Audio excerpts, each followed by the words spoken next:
కొన్ని ప్రదేశాలు చూడటానికి చాలా అందంగా ఉంటే మరికొన్ని ప్రదేశాలు చూస్తే అసలు ఇక్కడ మనుషులు ఎలా బ్రతకగలుగుతున్నారు అన్నట్లే మనకి కనిపిస్తుంది. ఇంకొన్ని ప్రదేశాలు అయితే అసలు ఇక్కడ మనిషే లేని ఒక గోస్ట్ ప్లేస్ లాగా ఇంత భయంకరంగా కనిపిస్తున్నాయి. ఈ రోజు ఈ వీడియోలో అలా మనుషులు బ్రతకలేని అతి భయంకరమైన ప్రదేశాలని చూసేద్దాం.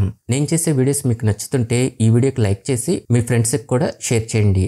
ఈ ప్లేస్ చూడటానికి నిజంగా రెండు కళ్ళు సరిపోవు. ఇంకా ఈ ప్లేస్ లోనే డూప్లికేట్ ఐఫిల్ టవర్ కూడా ఇక్కడే ఉంది.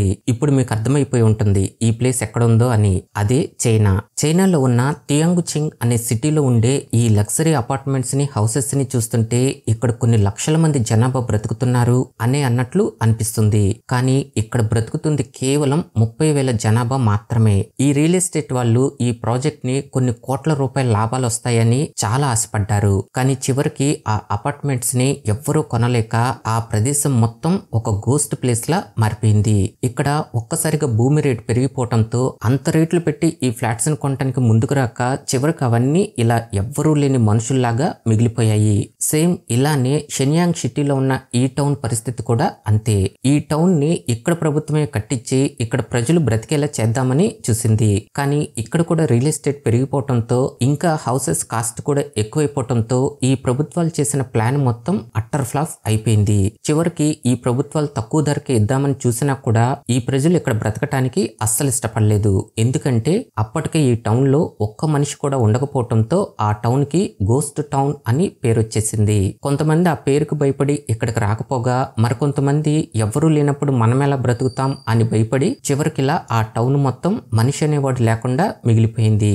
ఈ లాహోర్ అనేది పాకిస్తాన్ లో ఉన్న అత్యంత రెండవ పెద్ద సిటీ.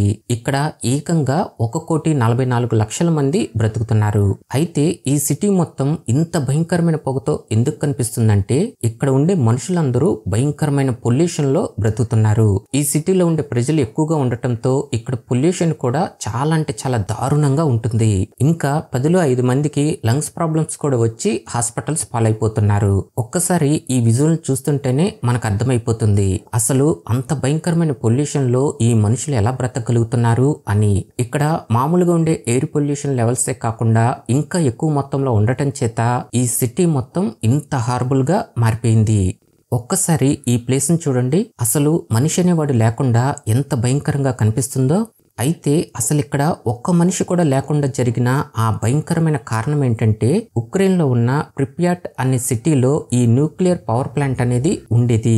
1986లో అనుకోకుండా అది ఒక్కసారిగా భారీగా పేలటంతో ఆ రేడియేషన్ పవర్ కి ఇక్కడున్న ప్రజలు తట్టుకోలేక అందరూ అక్కడి నుంచి ఖాళీ చేసి వెళ్లిపోయారు. అంటే ఆ రేడియేషన్ పవర్ ఎంతలా ఉంటుందంటే ఇప్పటికీ ఆ ప్రాంతంలో ఈ రేడియేషన్ పవర్ అనేది ఉంది.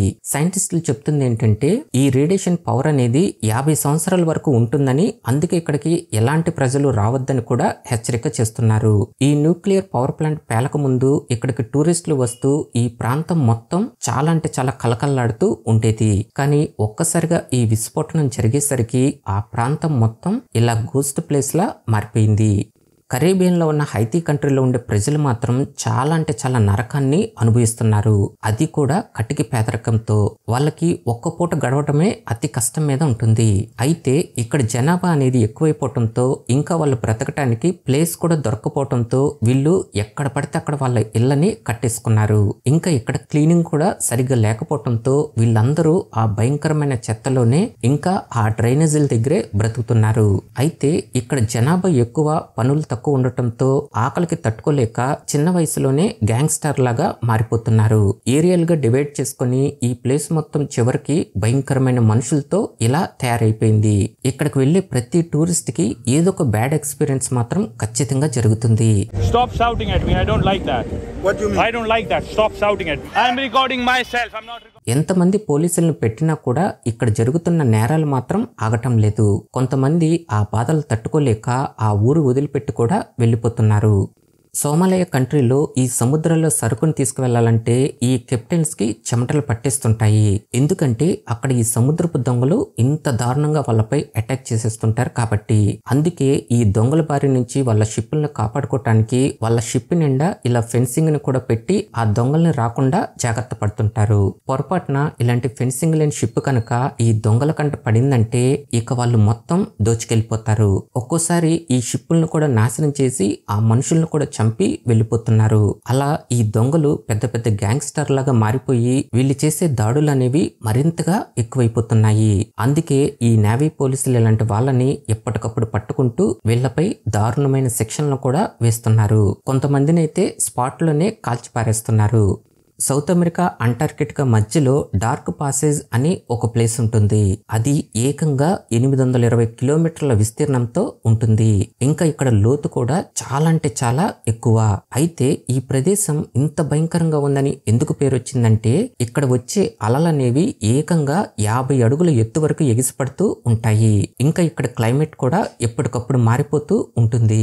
చేపలు పట్టడానికి పొరపాటున ఇక్కడికి ఎవరైనా వచ్చారంటే ఇక వాళ్ళు తిరిగి వెళ్ళటం అనేది అసాధ్యం అనే చెప్పాలి. కొన్ని వందల సంవత్సరాల నుంచి ఈ ప్రదేశం మొత్తం ఇలానే భయంకరంగా మారిపోయింది. ఈ ప్లేస్ కి వెళ్ళిన చాలా షిప్పులు ఇక్కడ మునిగిపోయి ప్రాణాలు కూడా చాలా మంది పోగొట్టుకున్నారు. అందుకే దీనికి మనుషులు వెళ్ళలేని భయంకరమైన ప్లేస్ గా పేరు తెచ్చుకుంది. రష్యాలో ఉన్న యకూట్ అనే సిటీ చాలా పెద్దది. ఈ సిటీలో ఉండే ప్రజలు అసలు నిజంగా ఎలా బ్రతకగలుగుతున్నారో ఇక్కడ చూస్తుంటేనే మనకి చాలా ఆశ్చర్యం కలుగుతుంది. ఎందుకంటే ఇక్కడ ఏకంగా -50 డిగ్రీల టెంపరేచర్ అనేది ఉంటుంది. ఎక్కడ చూసినా కూడా దట్టమైన మంచు పొగతో వీళ్ళు వెళ్లే రోడ్లు కూడా ఇంత దారుణంగా కనిపిస్తుంటాయి.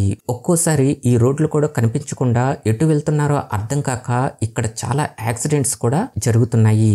అక్టోబర్ నుంచి ఏప్రిల్ దాకా అక్కడ ఉండే ప్రజల పరిస్థితి మొత్తం ఇంత దారుణంగా ఉంటుంది. అందుకే ఇక్కడ చాలా తక్కువ మంది జనాభా మాత్రమే బ్రతుకుతున్నారు. అమెజాన్ రివర్లో ప్రయాణించడం అనేది నిజంగా చాలా ప్రమాదకరం. ఎందుకంటే ఎటు నుంచి ఏ పాము వచ్చి మనపై అటాక్ చేసిద్దో ఎవ్వరూ చెప్పలేరు. ఇక్కడ చాలా అందమైన క్రియేచర్స్ తో పాటు అతి భయంకరమైన క్రియేచర్స్ కూడా బ్రతుకుతున్నాయి. ఇంకా అవి చాలా విషపూరితమైనవి కూడా ఉంటాయి. ఈ రివర్ కూడా చాలా పెద్దదిగా ఉండటం, అలానే అది ఒక పాయిల్ లాగా విడిపోయి ఈ నది ఉండటంతో కొన్ని ప్లేసెస్ లో ఈ భయంకరమైన మొసళ్ళు అనేవి ఒక ఇల్లులా చేసుకుని ఒకే చోట ఇన్ని వందల సంఖ్యలో మొసళ్ళు బ్రతకటం జరుగుతుంది. పొరపాటున మనిషి అనేవాడు ఇక్కడికి వెళ్ళాడంటే ఇక ఆ మొసళ్ళకి బలైపోవాల్సిందే. కొంతమంది వీటిని ఒక అడ్వెంచర్ గా ఫీల్ అవుతూ వీటి దగ్గరికి వెళ్ళాలని వాళ్ళ ప్రాణాలకి తెగించి మరి ఇలాంటి సాహసాలు చేస్తున్నారు. వాళ్ళ ద్వారానే మనకి ఈ ప్రదేశం ఇంత భయంకరంగా ఉంటుందా అని తెలుస్తుంది. మనముండే ప్లేసెస్ లో ఇలాంటి భారీ సుడిగుండాలని మనం దాదాపు చూసుంటాం. కానీ ఈ అమెరికాలో ఉన్న టెక్సాస్ లో మాత్రం ఇలాంటి సుడిగుండాలు చాలా ఎక్కువగా కనిపిస్తుంటాయి. అవి కొన్ని చూడటానికి నార్మల్ గా ఉంటే మరికొన్ని మాత్రం ఈ మనుషులు వాళ్ళ ఇళ్ళని ఎంత స్ట్రాంగ్ గా కట్టుకున్నా కూడా వాళ్ళ పునాదులతో సహా లేపేసి ఇంత దారుణంగా నాశనం చేసి వెళ్ళిపోతుంటాయి. ఒక్కసారి ఈ ప్రదేశాన్ని చూడండి. ఈ ఇళ్ళని ఆ సుడిగుండం ఎంత దారుణంగా నాశనం చేసేసిందో. ఇలాంటి భయంకరమైన సుడిగుండాలు వచ్చేటప్పుడు ఇక్కడ బ్రతికే మనుషులు కూడా చాలా భయపడుతుంటారు. ఎందుకంటే అవి ఎంత భయంకరమైన విధ్వంసాన్ని సృష్టించి వెళ్తాయో అని. ఇంకా ఇలాంటి సుడిగుండాలు ఏప్రిల్ నుంచి జూన్ దాకా ఎక్కువగా వస్తుంటాయి. 11,000 సంవత్సరాల క్రితం ఏర్పడిన ఈ ఐలాండ్ లో ఎక్కడ చూసినా కూడా ఈ భయంకరమైన పాములతో నిండిపోయి ఉంటుంది. అది ఎక్కడో కాదు, బ్రెజిల్లో. అయితే అక్కడ మనకు వందల కొద్ది కనిపించే ఈ పాములనేవి విషపూరితమైనవి కాదు. కానీ ఈ ప్రదేశంలోనే గోల్డెన్ ల్యాన్స్ హెడ్ వైపర్ అనే పాములు బ్రతుకుతుంటాయి. అవి చాలా అంటే చాలా విషపూరితమైనవి. పొరపాటున అవి మనుషుల్ని కాటేసాయంటే ఇక ఆ మనిషి బ్రతకటం కూడా చాలా కష్టం. ఎందుకంటే అతను ఈ ఐలాండ్ నుంచి వెళ్లే లోపే అతను చనిపోతాడు. వాటి విషం అనేది అంత ప్రమాదకరమైంది. అందుకే ఇక్కడ ప్రభుత్వాలు ఈ ఐలాండ్ కి మనుషులు వెళ్లటం అనేది బ్యాన్ చేసేసింది. ఈ ప్రదేశంలో మీరు వేసే ప్రతి అడుగుకి ఈ పాములు కనిపిస్తూనే ఉంటాయి. బ్రెజిల్లో ఉన్న ఈ ఐలాండ్ అనేది ప్రపంచంలోనే చాలా ప్రమాదకరమైన ఐలాండ్. ఇక్కడ విషం లేని పాములు లక్షల సంఖ్యలో ఉంటే ఈ వైపర్ పాములు మాత్రం 4,000కు పైగా ఇక్కడ బ్రతుకుతున్నాయి. కరేబియన్లో ఉన్న ఈ నేషనల్ పార్క్లో మనుషులు వెళ్ళలేని ఒక భయంకరమైన ప్రదేశం ఒకటి ఉంది. ఈ ప్రదేశం దగ్గరికి వెళ్ళాలంటే ఈ అడవిలో నుంచి నడుచుకుంటూ 13 కిలోమీటర్ల దూరం వెళ్తేనే ఆ ప్రదేశం అనేది వస్తుంది. అదే ఈ బాయిలింగ్ లేక్. ఇది ఎంత ప్రమాదకరమైందంటే పొరపాటున ఇందులో స్విమ్ చేద్దామని దిగారంటే ఇక వాళ్ళ చర్మం మొత్తం ఊడిపోయి ఎముకలు మాత్రమే మిగులుతాయి. ఇది అంత పవర్ఫుల్ అయిన సరస్సు. ఈ వాటర్ అనేది 92 డిగ్రీల ఫారెన్హీట్ తో ఇంత భయంకరంగా మరిగిపోతూ కనిపిస్తుంది. అయితే ఈ లేక్ అనేది ఇంత భయంకరంగా ఎందుకు మారిందంటే దీని అడుగు భాగాన ఒక అగ్నిపర్వతం ఉండటం వల్లనే ఈ సరస్సు అనేది ఇలా భయంకరంగా మారిపోయింది. ఈ లేక్ నుంచి వచ్చే ఈ కెమికల్స్ వాసనకి ఇక్కడ మనుషులు ఎక్కువసేపు ఉండటం కూడా చాలా ప్రమాదకరం. అందుకే ఇక్కడికి వచ్చిన టూరిస్టులు కొన్ని నిమిషాల్లోనే అక్కడి నుంచి బయటకు వచ్చేస్తారు. ఓకే ఫ్రెండ్స్, ఈ వీడియో మీకు నచ్చితే మన ఛానల్ని సబ్స్క్రైబ్ చేసుకోవటం మాత్రం అస్సలు మర్చిపోకండి.